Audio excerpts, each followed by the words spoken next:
Bien, merci Monsieur le Président.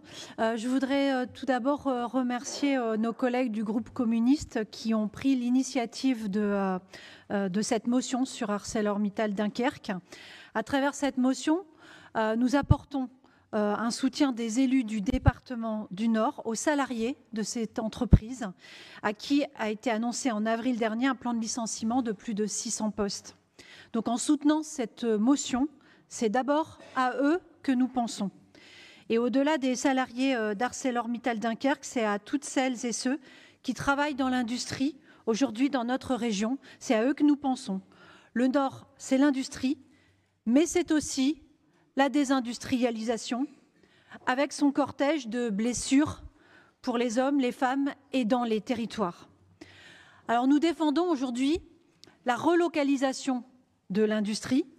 Et j'insiste en tant qu'écologiste que nous défendons cette relocalisation comme un moyen de lutter contre le changement climatique.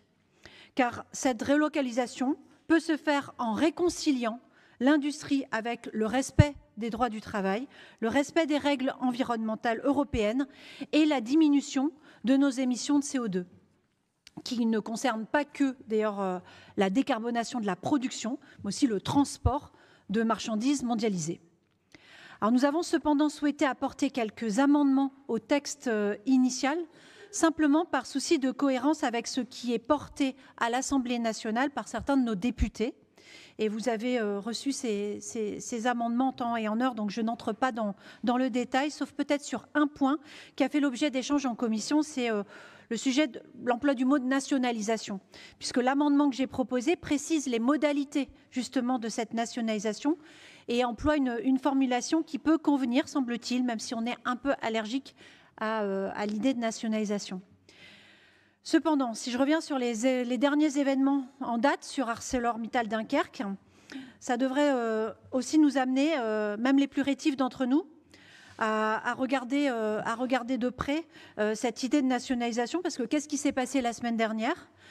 Stéphane Séjourné, le vice-président de la Commission européenne, c'est pas rien, s'est rendu sur place avec Xavier Bertrand, donc le président de la région Hauts-de-France, pour annoncer le doublement des droits de douane pour les importations européennes d'acier.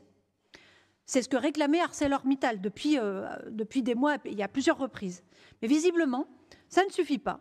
Le plan de licenciement se poursuit, parce que ça ne suffira jamais, parce que ce n'était qu'un énième prétexte. Et il faut se rendre à l'évidence, ce n'est pas avec le groupe Mittal qu'on peut envisager l'avenir de la production d'acier en France, et encore moins la décarbonation de cette production. Donc notre souveraineté industrielle européenne et la relocalisation de l'industrie sur notre territoire ne peut passer que par un protectionnisme vert et solidaire à l'échelle de l'Europe et par des formes de nationalisation au moins temporaires. C'est le sens de ces amendements et de la motion que nous soutenons. Je vous remercie.